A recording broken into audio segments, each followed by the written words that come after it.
All right, welcome back, everyone. I think this will be my Thursday regular now with Justin Canberra, W2 to Freedom. But I also got Kevin, self storage on, firefighter out in the Bay Area. So, morning, fellas.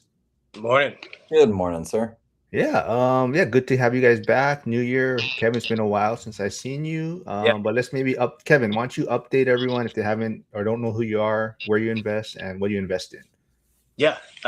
Name's Kevin. I started in single family homes and kind of small multi units back in 2009, 2010, and we made the switch from the single family and multifamily space into self storage a few years ago. So now we're primarily self storage investors. We've got 12 facilities in 3 states, and we're looking to acquire more. Very cool. And then Justin, where can they Wednesdays, right? Is going to be your also hopefully weekly with Cody Davis, right? Exactly. We did our first one yesterday. All right, so everyone check that out. I'll get Justin's channel in there too. I believe he's streaming also right now, so you can go subscribe there. But yeah, let's kind of catch up with maybe what we're looking at for 2026. I don't think I've been on with you, Justin. Oh, maybe I did, but let's talk about 2026. What we see out there, and are we pivoting or doubling down on what we're doing? So, Justin, maybe you can go first. I'm not pivoting. I'm doing the same thing I've been doing for the last couple of years. So when I started the investment journey, like 90% was all out of state. The last couple of years, I've been shrinking things down under the motto of less is more. So getting like in the Midwest, like 500,000 could be like four houses, right? So instead of doing four single families out there, I'm doing one single family in the 1 hour Seattle area. We're trying to get a single family and then be able to build in the backyard. So still trying to. That's my focus for this year. The other thing that I'm focusing on as well is how do I take my investment portfolio and then optimize for tax. So with 2026 being the bonus depreciation being back at 100%, I'm looking to buy another property where bonus depreciate, take that depreciation, write that all the agent income that I have coming in such that I can basically wipe out my taxes for 2026. And the other thing I'm focused on, this is more my active side, this is the real estate agent business, is I'm trying to get my fiance the option to retire. She wants to work about 5 more years. It makes the most sense for you know, pension and Social Security. But I want to have the option if she just says, "Hey, I want out." I want to give her that option. So I'm trying to actively build the real estate agent team as well in the Seattle area.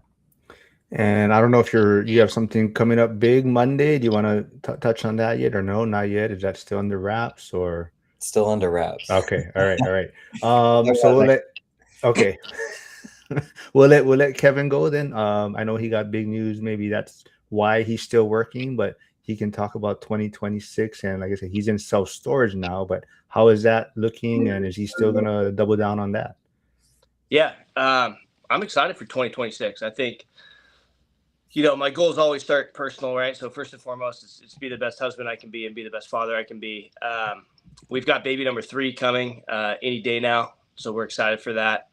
Be a little bit of chaos, and then on the business front with self storage, I think we're in a great time for acquisitions. I think we've kind of got I think it's probably a small window of when I think we can really go out and get great deals. Rates are still high. There's a lot of capital on the sideline. Um, People's expectations from these offers and valuations they received in 2021, 2022, they're finally coming down to earth and realizing that, you know, their facility isn't worth what it was in those years when rates were 3% in this new rate environment. So I think we've got a great buying window. So we are ramping up acquisitions. We're trying to acquire more. We have a buy and hold strategy. I've only sold one facility. Everything else we've kept and want to continue to keep. So we're looking for those assets that we can purchase, do cost segregation study on it, help us limit our taxes, offset some of my fireman income. With my wife being a stay-at-home mom, and she can be a real estate professional that way, so that helps. And yeah, that's it, man. I'm excited for 2026. I think we've got a little bit of an opportunity here. Justin, have you looked into self-storage, or did you do self-storage investing before? I have not done it. I don't know if I ever will. I have a mental hang up of I don't get the economics of it. Now, for the operators, yes, I get the economics, but the business model just doesn't seem viable to me, although it's been super successful. I know the last, what, 10, 20 years. Um, I haven't put a dollar in it, me directly or through syndications. I found this interesting. You posted on X, Kevin. So I did put Kevin's X handle there. That's primarily where he's at. I didn't know you were on LinkedIn. I just followed you there, but I know you're mainly on X. Yep. But you posted on X, the best self-storage markets aren't just growing, they're moving. Renters, relocations, life transitions, movements fills units faster than population growth ever will. So what was that all about? Yeah, so I think a lot of people just focus on population growth, and I zero in on that too when I'm looking at demographics. Like, there's a few key things I'm looking at, median income being one of them, to make sure that it's not a super low median income area where people can actually pay their storage bill every month, and I have the opportunity to increase rates. But the other one I'd focus in on is population growth, and I wouldn't want to buy in a declining market, because if I'm holding these things long term, why would I want to buy in a market that doesn't have growth projections, at least 1, 2, 3% in the next few years. But then what I realized is that I'm not looking at the full picture there. What the full picture really is how much movement is in that market. What's the percentage of renters? If it's 40, 50% plus, that's great for self-storage, because typically you're turning over renters. They're not staying in one place for a super long time, which means you're getting movement, which equates to self-storage rentals. If there's contract work, if there's rare earth metals, if there's a gold mine, if there's oil and gas, that brings people in and out of that space. They need self-storage. If there's a university, if there's a military base, that brings movement. And so I started focusing more on what is the churn, what is the movement of the market around my facility, not just is that population growing. And that's been a big focus for us, trying to focus on those markets and not missing kind of that key piece.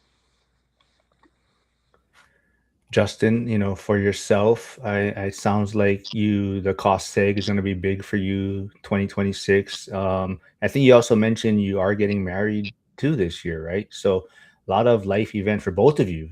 Yeah. Kevin, baby, is that so? How does that really play into the vision?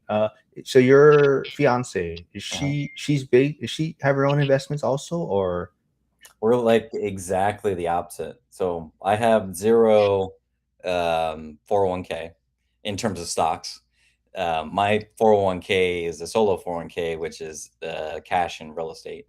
And then she has a pension. I have no pension.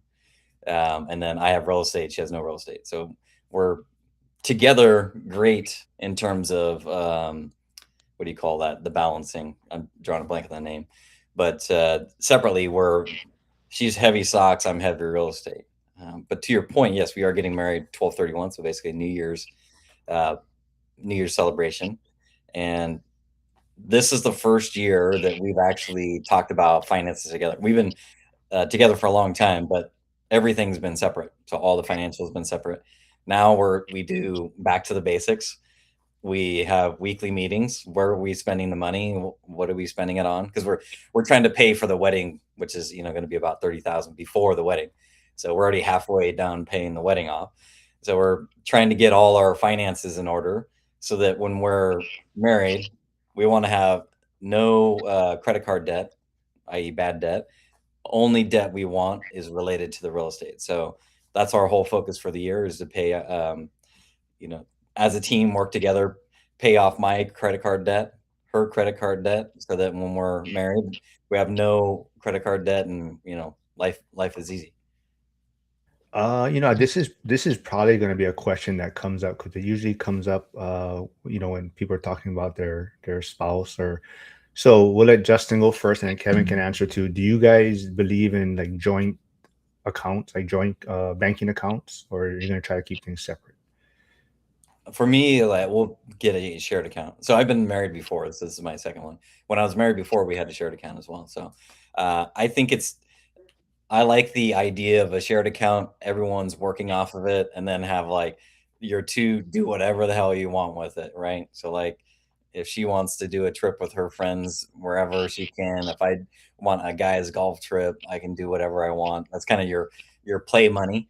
But then all the stuff that's related to the couple, I like sharing that and monitoring it and building it together.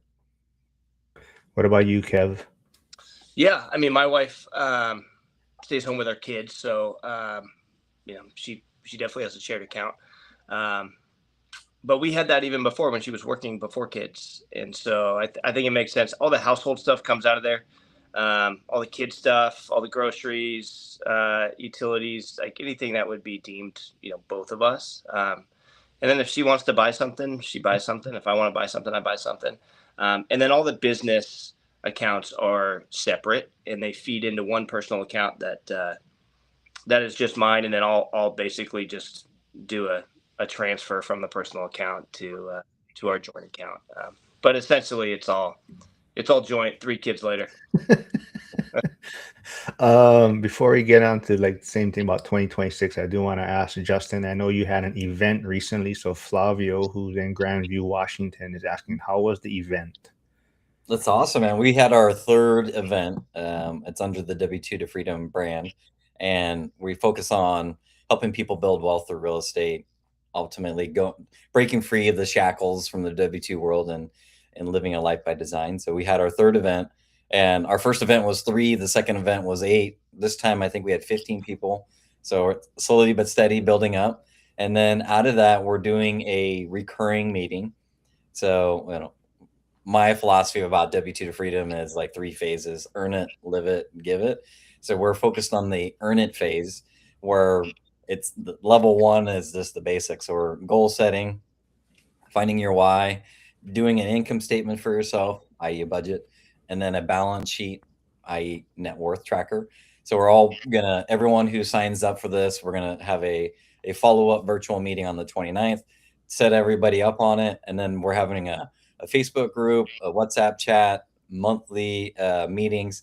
So we can all, as a cohort, what do I call it? The 2026 W2 to Freedom Launchpad, to help people build up their foundation to ultimately get to financial freedom.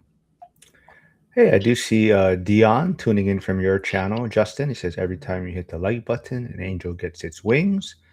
Awesome. And yeah, Curtis says, yeah, the event was cool. Lots of cool people trying to break out. Yeah. So Kevin, like I said, Justin's brand is W2 to Freedom. He was with Amazon a while back. But for yourself, like I said, you are a firefighter also in the Bay Area. Do you feel that W2 is a kind of a tool or leverage to reaching financial freedom? Well, I kind of did things backwards. I started in real estate prior to any W2, and I just got lucky. I started in 2009. That was turned out to be a great time to buy real estate, even though nobody was really doing it at the time. And so that was able to build me a little bit of wealth, to where then I could actually say, okay, what do I want to do? And I actually chose to become a fireman because I had that passion and I wanted to do something of giving back. Now, fast forward 10 years, I've been a fireman, also doing the real estate thing on the side now. And I have young kids, and now I'm thinking, well, I think that was a great 10-year career, but now I might want to actually leave the fire service and go back to focusing on real estate full time. And so that way I can spend time with my family. So, I've gone through these little ebbs and flows of, where is my passion, and trying to direct myself towards that. But I think the only reason that I went for my passion of initially of being a fireman was because I felt financially secure and safe to do so. And so I think, if you just translate that out, yes, I think having a W2 is super beneficial, because it allows you that financial security and safety to then go explore a passion, go take a risk, and you have that fallback. I don't think everybody needs to quit their W-2 and become an entrepreneur. I don't think that's for everybody. I don't think it's the right decision for everybody. So I think having that safety net, and then once you decide that you're safe enough and you have that security and you can go take that next step and you do want to leave your W-2, especially if it's one you're not happy in, by all means, that gets accelerated. I think that's the way to go. Or I'm in your ear every time telling you to leave the fire department already, right? Exactly. Yeah.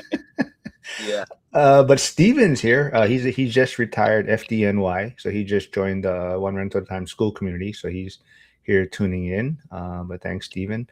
But yeah, let's get back to maybe 2026. When you look at 2026, what's the biggest shift investors need to make compared to like 2023 through 2025, Justin?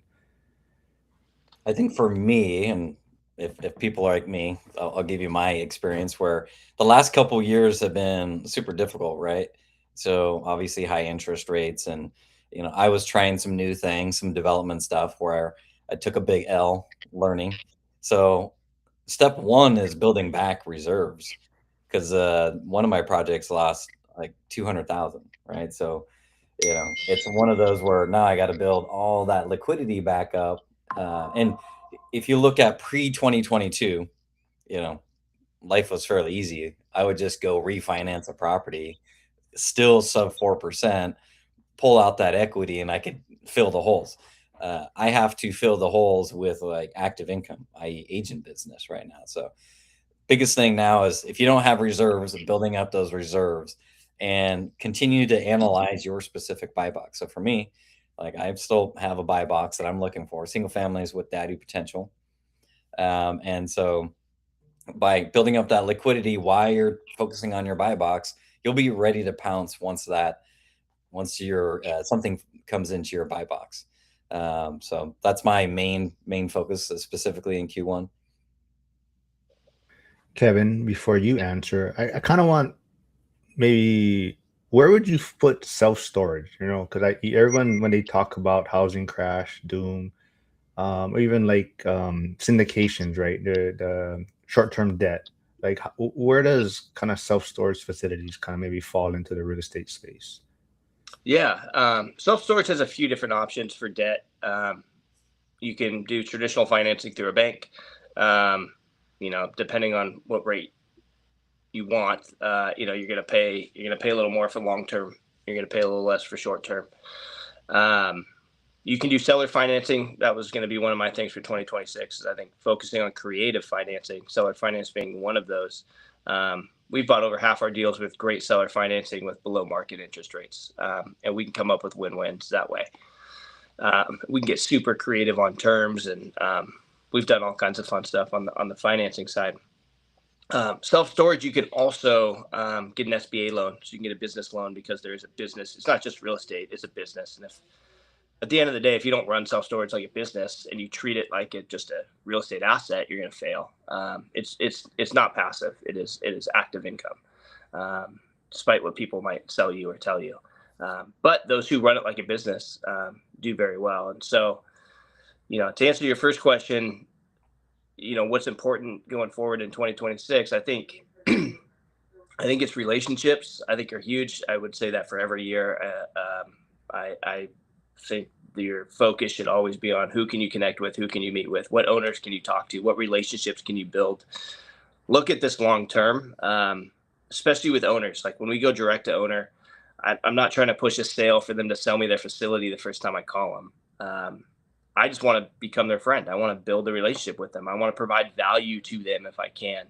And hopefully one day when they want to sell, whether that's a month from now or 5 years from now, they think of me, and they think of me first because I've built that relationship. And so I think that's super important.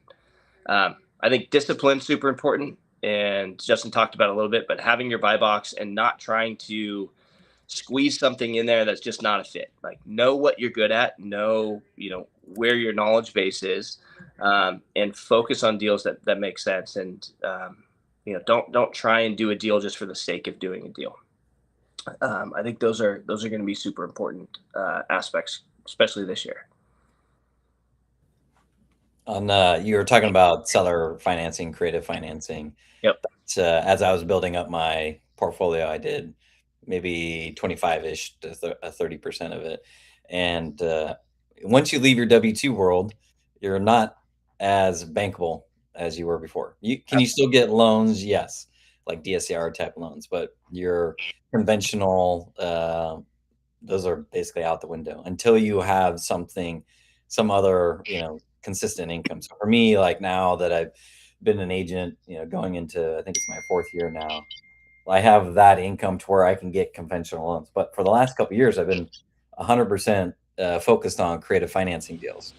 And I actually did one a couple of weeks ago where it's a lease option deal. So, and then back to your point of talking to sellers, for 2026, I'm going back to basics, talking to sellers.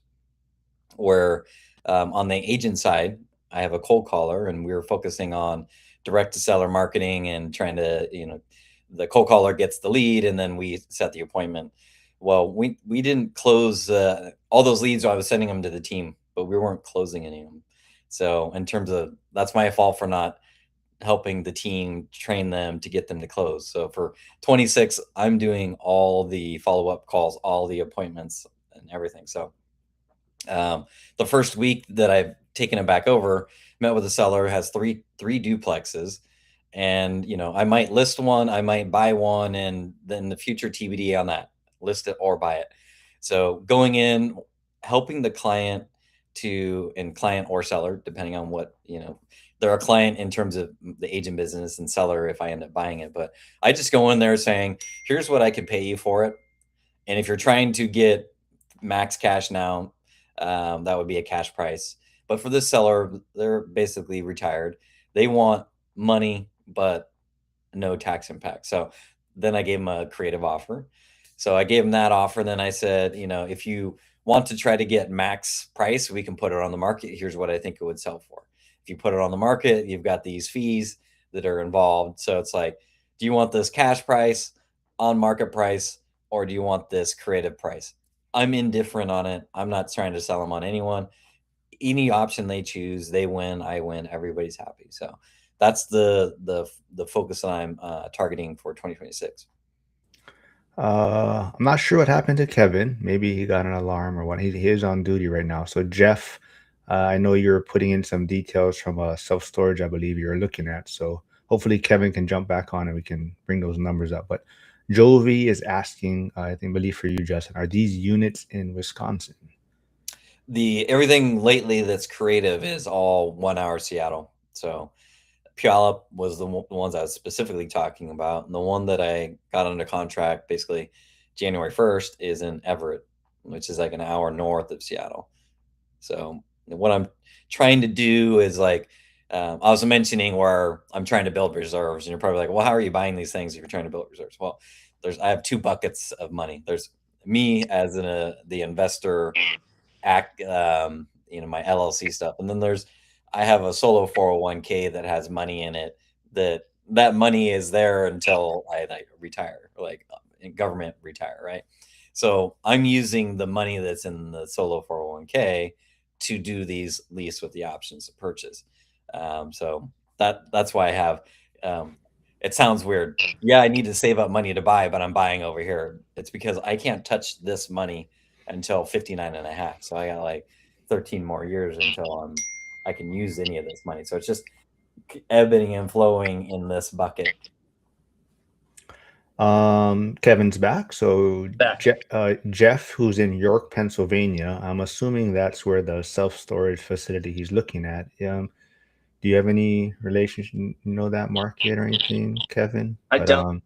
We've looked at deals in pretty much every state, but we don't own anything in kind of that northeast area. He does say 46 units, 875K, about 60% occupancy is what he put in there. But he does have a question. He says, can self-storage losses offset income on your W-2? This is not tax advice, but do you know an answer for that? Yes, it can if you are or your spouse is a real estate professional, deemed a real estate professional by the IRS. And so there's a few things you have to do. You have to spend at least 50% of your time, over 50% of your time in that business, in real estate.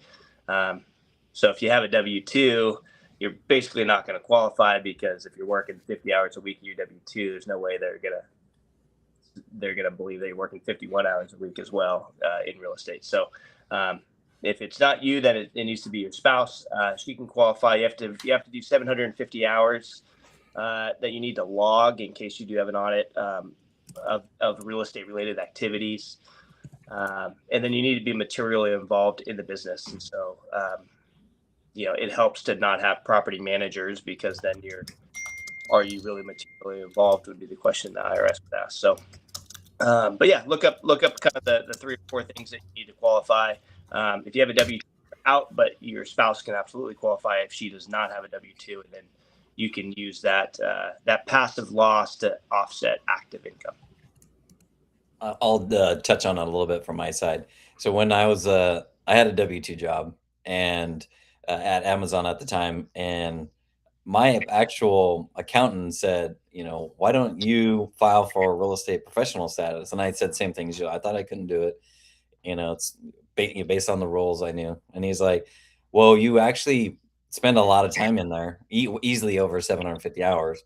And the income coming in from the properties was greater than the gross income, I should say, was greater than the Amazon income.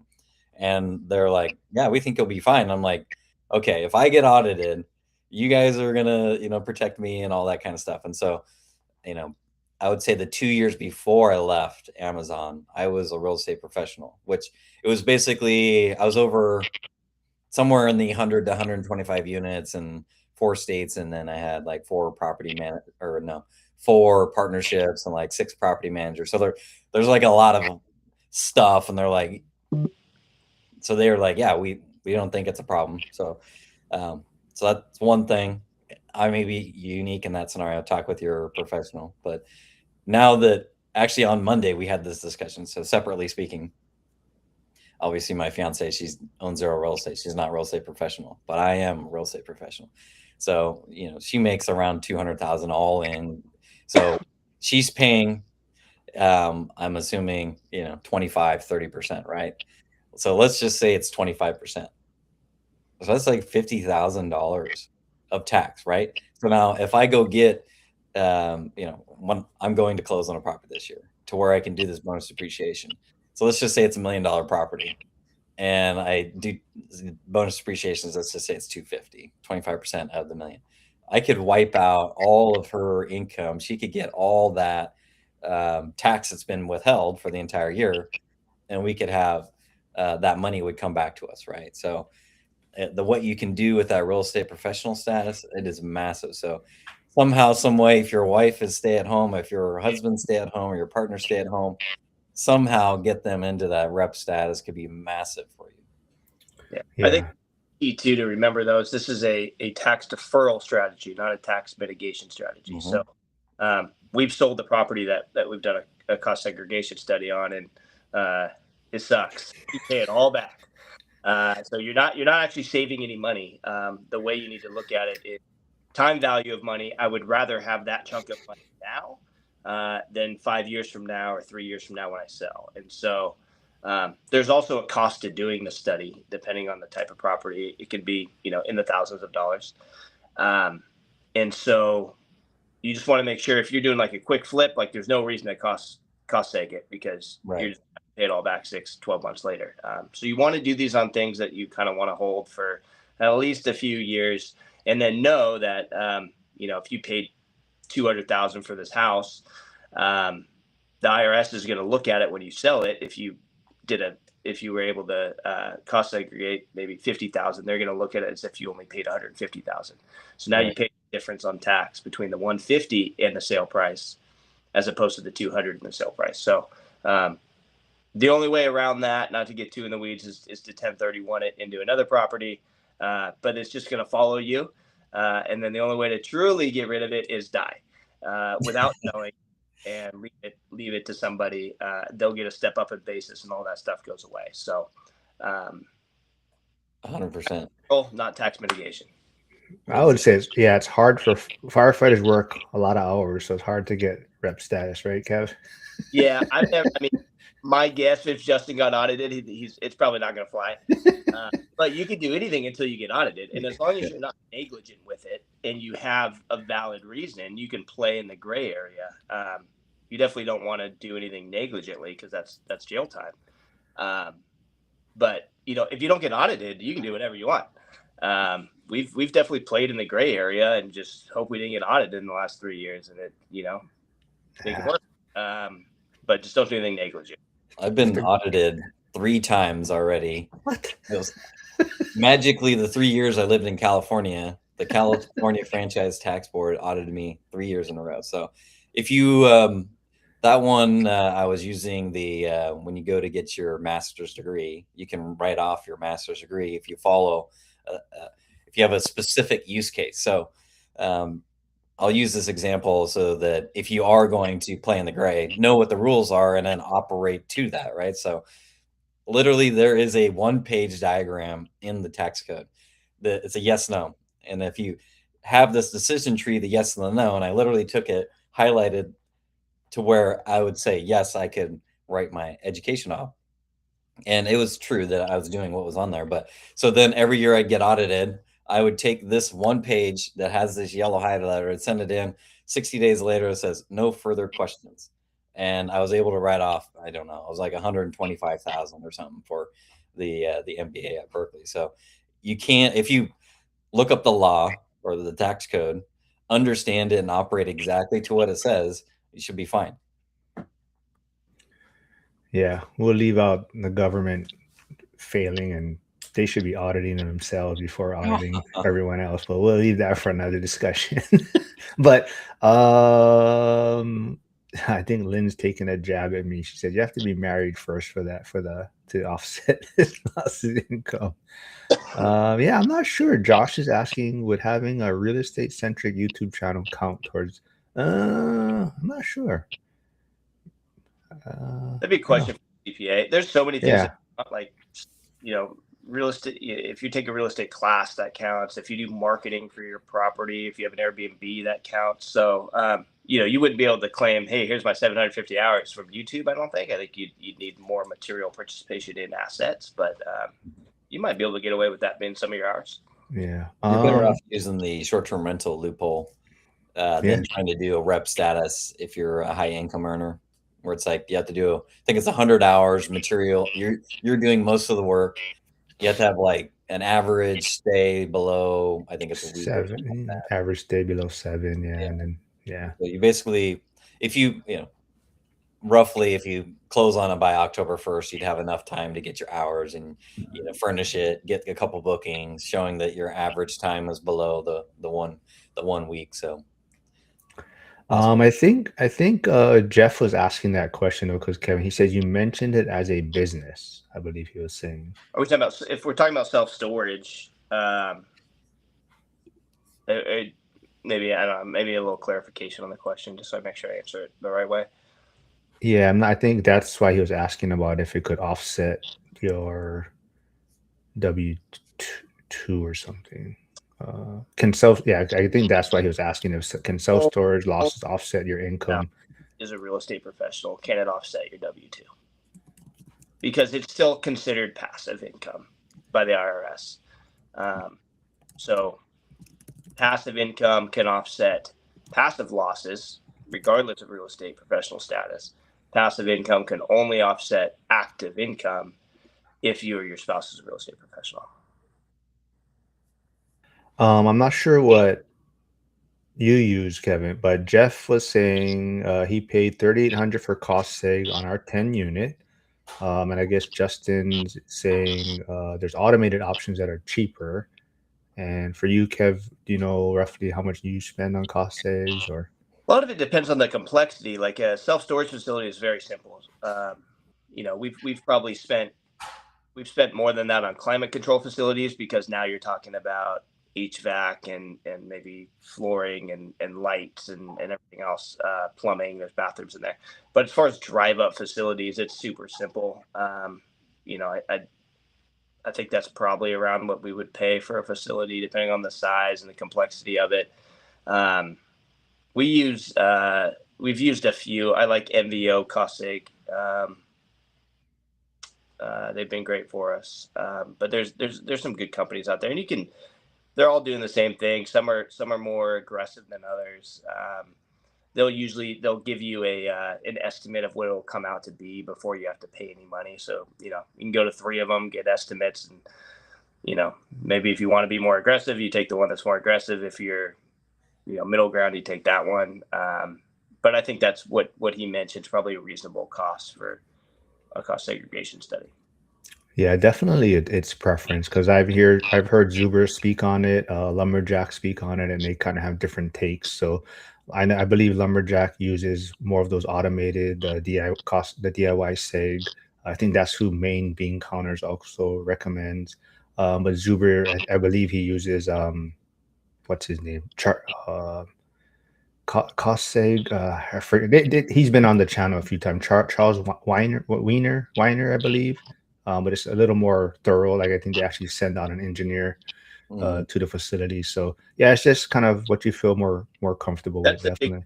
If they can do it remotely, or if they need to send out somebody, like our climate control facilities, they had to send somebody out. We're going to pay a little more for that, but it's going to be more accurate and hold up more if there's ever an issue. But if they can just do it remotely, it's a lot cheaper. Yeah, one that I looked at both. Having a person come out, gosh, I want to say it was close to like 5,000, and then so then I was like, man, there's got to be a cheaper option. So, and I want to say, and don't quote me on the one that I was looking at. If your house is below 800,000, you can run it through their, basically software, and I want to say it was like 700-ish, 750, something like that. So, and it's going to give you a close enough. And I think for like an extra amount, you can pay for like audit protection or something, right? For a few hundred dollars, yeah. But like I said, going back to maybe 2026, Kevin, you kind of touched on it. Passive. I said I don't get too many self-storage on here too often, and I think a lot of people jumped into real estate in general, with low interest rates, and a lot of people are exiting now because it's not as passive as they thought. And I also sent you that recent video. I don't know if you got to see it, but Chandler David Smith was talking about his self-storage, and he was just like, there was like cars parked everywhere, right? People leaving cars. But so is self-storage that passive, I guess, or is it passive compared to just nothing? No real estate's passive. The only thing passive is putting it in an index fund or the S&P 500. Other than that, anything in real estate, if someone tells you it's passive, they're lying to you. Self-storage is very much a business, and if you don't operate like a business, you're really not going to do well. Now, we've created a playbook from owning these facilities to where we can make it the most possible passive investment we can, but it still doesn't mean it's truly passive. And so, we've put key players in place. We have a call center that answers phone calls for us. We have a boots on the ground at each location that visits the facility once a week. Because these are all outside of California where I live, and he does tasks for us. I have an operations manager that handles collections, managing the call center, managing the boots on the ground, outside vendors, things like that. And so I've eliminated 90% of the stuff that would just be me, but I still deal with the 10% that those people either don't know how to deal with or don't have the authorization to deal with. Maybe it's something to do with finances or something like that. And then it comes to me. So we try to eliminate a lot of the stuff by way of putting people in the right places and operating it smoothly. But it's still a business, and you need to treat it like that.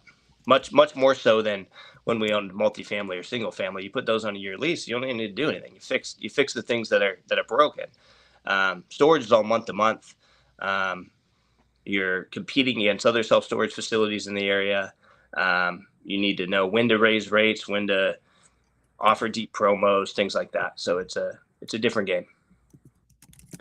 So Justin, 2026, do you think it rewards patience or aggression? Right now, I think it's going to be patience because until these rates drop, I don't think there's. You'd have to do a lot more of the creative financing stuff to be aggressive, in my opinion. Or a lot more partnerships, and I'm shrinking and trying to avoid partnerships. You know, I like debt partners that are in and out for a deal.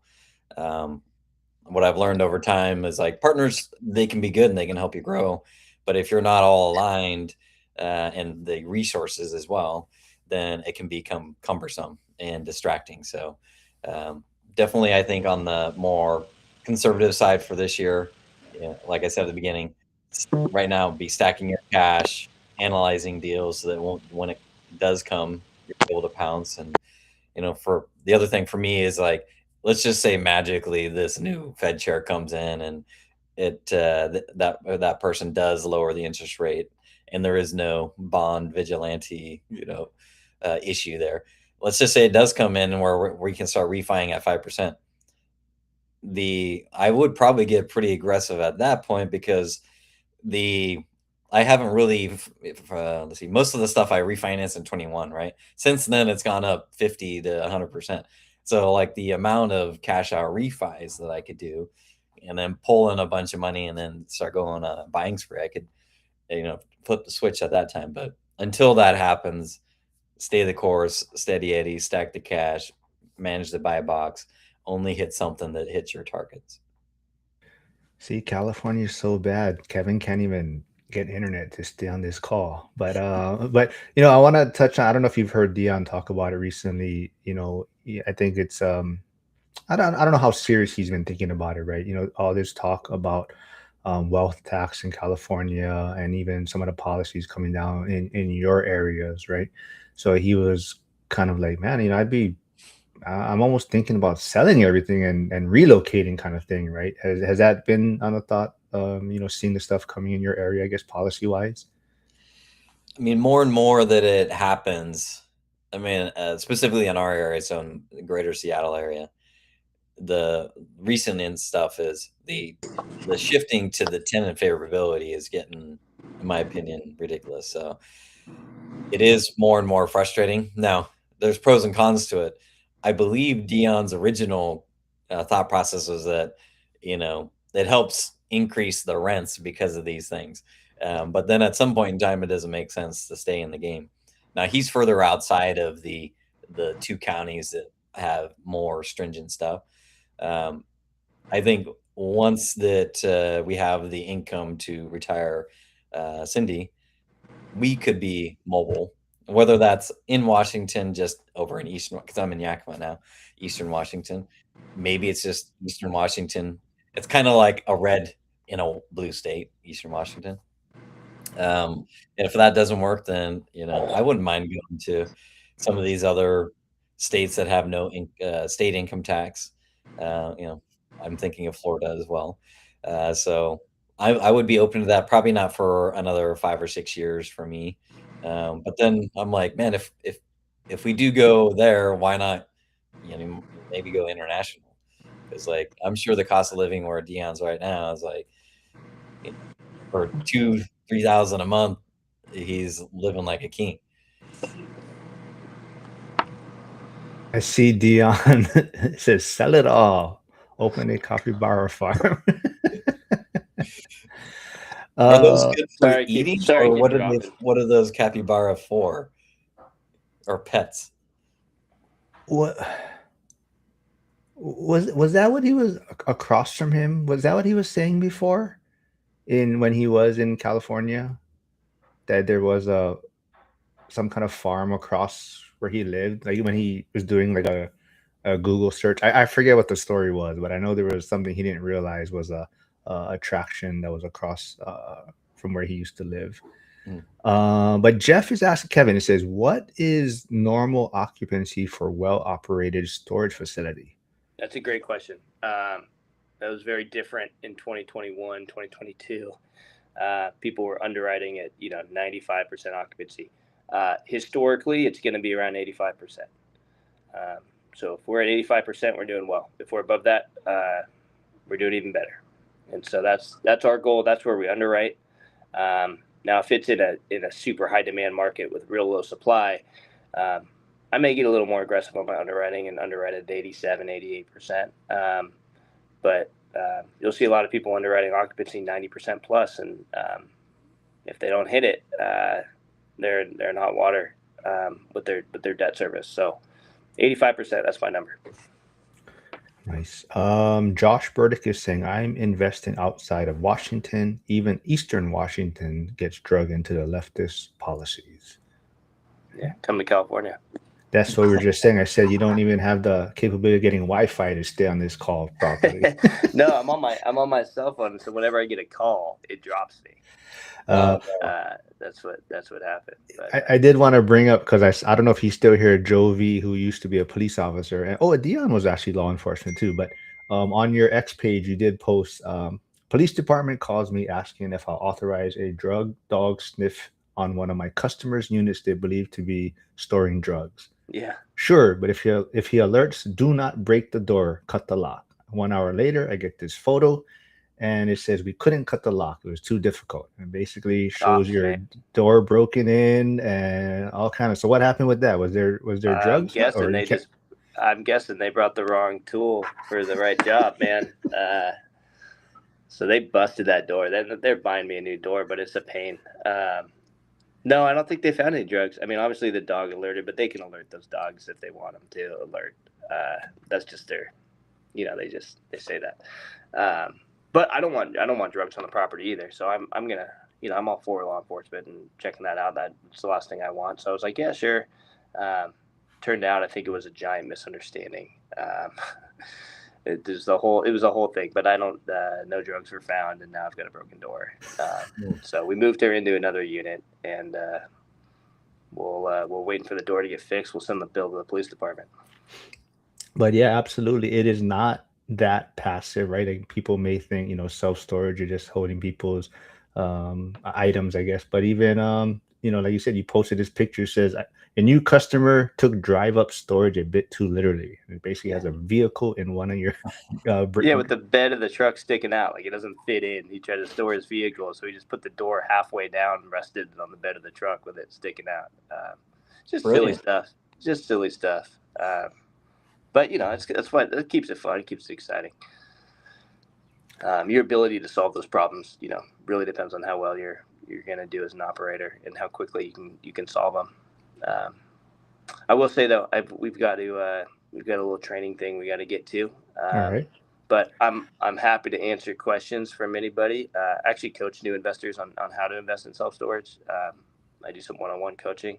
But regardless of that, happy just to chat and talk about self-storage. If I can be a resource on the lending side, we have a hard money fund that we lend to both self-storage operators and like kind of fix and flip and basically bridge loans for people to be able to acquire with cash, usually at a discount, and then refinance us out, 6, 12, 18 months later.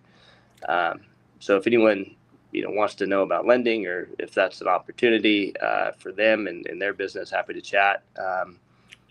You can share my info with everybody, Mark. Yep, there's his X account, or hit me up. I'll get you connected with him. And just say you guys are going grocery shopping. Don't say you have a training to do. Just say you guys are gonna go buy food right now. We're gonna train on our way to get food.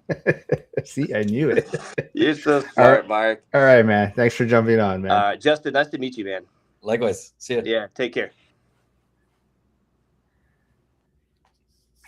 Yeah, so if anyone wants to connect with Kevin, there is his X handle. He's also on LinkedIn, but he's primarily on X. Or if you got my information, just message me and I'll connect you with him. But yeah, if you had to give a W-2 earner one rule for 2026, Justin, what would it be? It's back to the basics. I say treat yourself like a business. So you need an income statement and you need a balance sheet. So the income statement is a budget, right? What your money is coming in and your expenses going out. And then your balance sheet, i.e. your net worth, is your assets and your liabilities. And the difference between the two is your net worth. So many people, and this is as I was in the W-2 world, they're making crazy money. I mean, a friend of mine said how much he made the other day, and I was like, oh my God, $750,000 a year. I'm like, holy smokes. So, but if you're spending $750,000 a year, somebody at McDonald's could be saving more than you, right? So it comes down to understanding your financial position And then, as Zuber wrote in a post the other day, is building up that passive income to hit your expenses. So, if you have, let's just say the key to figure out what your expenses are is to do your income statement, right? So not just that how much you're making, but then what are your expenses? So if your expenses say it's 5,000, you have to build up your passive income to that $5,000 level so that you could retire. Doesn't mean you'll always be there. Like for me, like I love doing this stuff. So like I always want to continue to build and grow and see how big I can get it. But level one, treat yourself like a business, income statement, balance sheet, and then once you know where you're at, you can plan your path to where you want to go.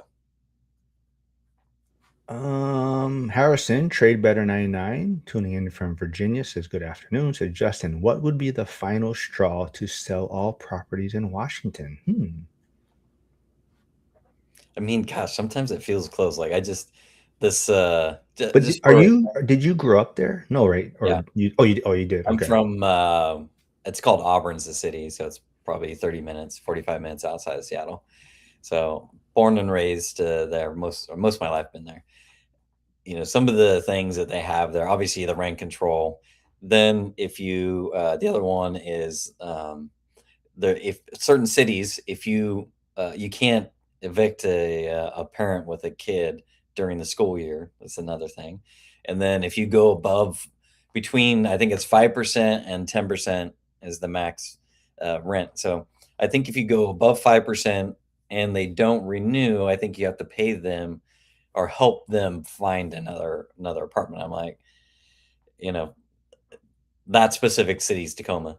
I mean, it's like if they start doing, basically if you do one more thing, it's like why even buy there, right?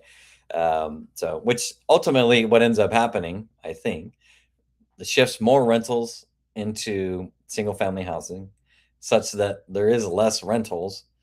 Less rentals increases the price, or those people who are renting have to move out to another city in a nearby area. So, I mean, Tacoma it won't take too much more for Tacoma. Yeah, the other thing is now we have to have business licenses. It's like a couple $100 a year. It's like, you basically, the other thing is that there's no cap on taxes, right? So insurances and taxes lately have been going up quite a bit. So my property taxes aren't capped to 10%, and the insurance is not capped at 10%. So in theory, if taxes and insurance are growing at a faster rate than your rents, your trajectory is bankruptcy in the long run, because you're just going to be bled out over time. Yeah, it's funny you bring that up, insurance, taxes, things like that. I know Zuber and Anna Kelly were just talking about that, I think, on their recent video too. They're talking about GDP on paper looking great, but if you really look into the numbers, a lot of it is coming from the insurance and tax standpoint, right? So it's affecting a lot of people because that's cost that they can't really control and that they need, right?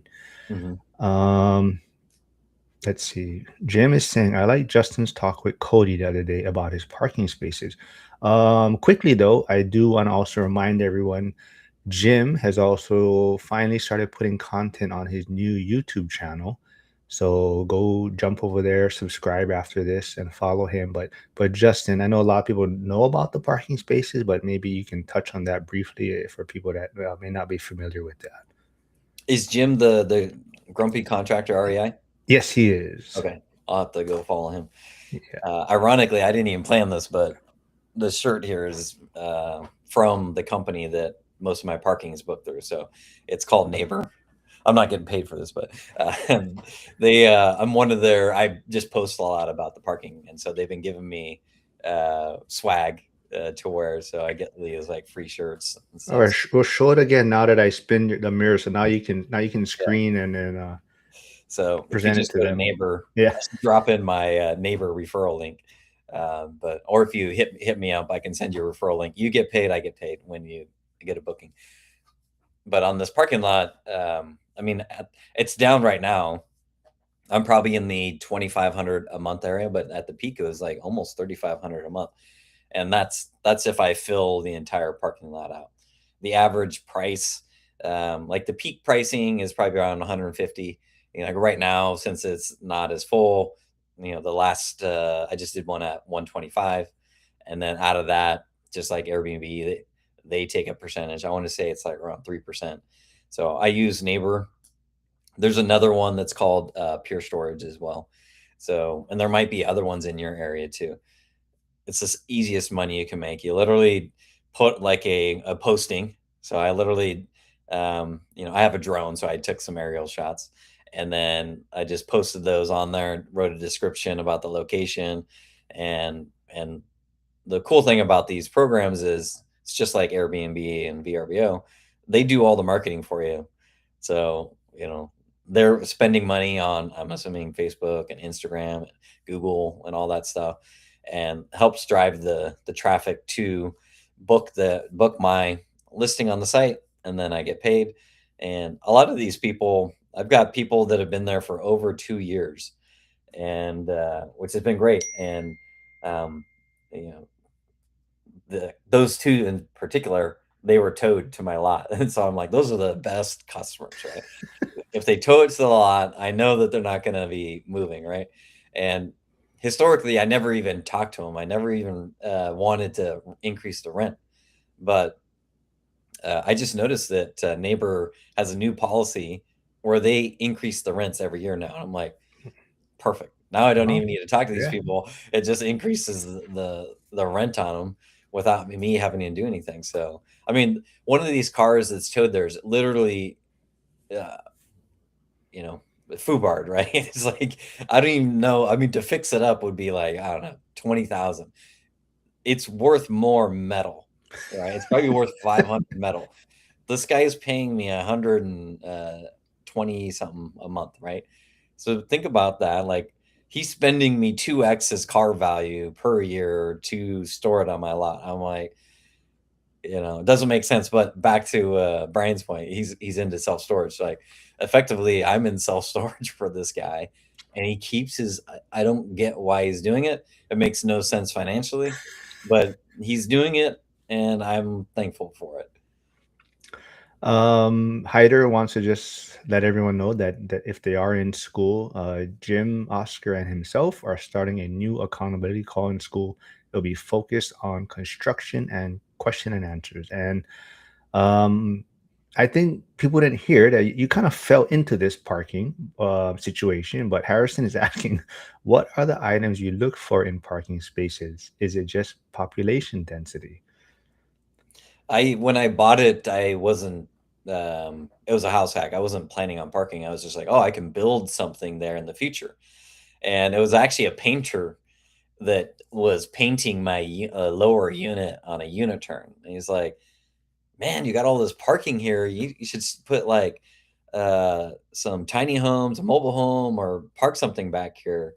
And that kind of got me thinking about it. And then a friend of mine was using Neighbor, and he told me about Neighbor. And then I was like, man, I'm gonna have to check this out. So, but knowing what I know now, if you are next to a a high traffic area, so like if you're in Seattle, any one of your major cities, they're gonna need parking, right? For me, I'm specifically by an airport. So on when Cody and I had our live yesterday, I was explaining the mathematics. Based on the airport parking, roughly $15. Not at the airport, off airport. On airport's like $30 a day, right? So the economics, like if you're going to park at the airport, second day and beyond, it's cheaper to park at my place. If you are parking offsite 5 days or more, it's cheaper to park at my place because average daily cost at my place is only $5. But you have to have an Uber to and from. So at 5 days, off site, it's a no-brainer to be parking at my lot. So most of the people who go to the airport, they're doing some sort of international trip. It's usually 10 days to a month kind of thing, and they park it there and they're in and out. All right, just want to remind everyone, Justin's YouTube channel, Instagram page, go follow him there, subscribe there. He's going to be, looks like, doing a weekly live stream with Cody Davis on Wednesdays. What time is that again? You guys probably going to go at? We're at 8 to 8:30. So we're right. gonna try to do it. I'm on a cruise next week, so it's gonna be my first time trying to do a live stream from the cruise. We paid Oh, for the premium internet on the cruise, so we'll see if it works. all right. Everyone, I think this was a good session. Anything else you want to say, Justin, before we wrap things up? No, I mean, the biggest thing is it's January. What is today? The 15th, I think. Oh, last day for Vegas ticket sales. So those of you, if you haven't purchased yet, if you're not in school and you don't follow Zuber on LinkedIn, he did write about Phoebe or FIBI. It's fuck it, book it. So basically, if you have not got your Vegas tickets yet, you definitely should just get it and be there, and it's going to be a great time, right? But sorry, man, what were you going to say? So Joe's asking where the cruise at. We're going to San Diego and then going to Western Mexico. But what I was going to say is, for a lot of people, they've already their New Year's resolutions or their goals, or whatever, they've kind of fallen off. What I'd say is make sure that you stay focused for the year, because massive effort over 1 or 2 weeks is not going to get you to where you want to go. Massive effort on a daily basis. And I'm a firm believer of all great things come from the power of the increment. That just means doing 5, 10, 15 minutes a day. So for me, like my thing right now is like, I'm trying to learn Spanish. So, whether that's, last night I'm at my brother's place. I usually do when I'm on the Peloton, I do the Babbel. So I only did 5 minutes last night, but normally I'm doing like 20 to 30 minutes when I'm on the Peloton. But I'm still doing these small incremental pieces every day to build. So my one thing to you guys, figure that one thing that your big goal for the year, and then just do, little steps every day so you can get to that goal. I say to stay consistent, you show up to the lives and you hit the like button, and that'll be your routine for the day. But yeah, I think you made Flavio excited when you said you're learning Spanish, so he'll be excited about that. But before we wrap things up, when's the next event then? You are going on a trip, you said, or cruise, but when's your next event you're putting together? For the people that were at the last one, that we're doing the W2 to Freedom Launchpad, which is a recurring meeting for the year. We're doing the goal setting and the income statement, the balance sheet set up on, I think it's January the 29th. I think it's 5 to 6. Reach out to me if you weren't able to make it and want to do that. I'll send you the link for that. The next meetup is February the 9th, 6 to 8 p.m. TBD on location yet. We've been in Bellevue. We'll probably try to switch it around, maybe Seattle this next one. But I planned out the entire year. Looks like every month for the entire year of 2026. It's the second Monday of the month. So if you can't make it in February, just think the second Monday of the month, we'll be doing a meetup in Seattle. And when I say Seattle, that could be Everett, it could be Tacoma, Bellevue. So in and around Seattle area is the plan. Very cool. And Jovi actually might be reading my mind. This is what I was going to bring up, because I do believe Flavio also asked you this question maybe on one of your posts. But will you be live streaming these, or will there be Zoom links for any of these events? The go forward is doing the live stream as well. I do like the personal connection.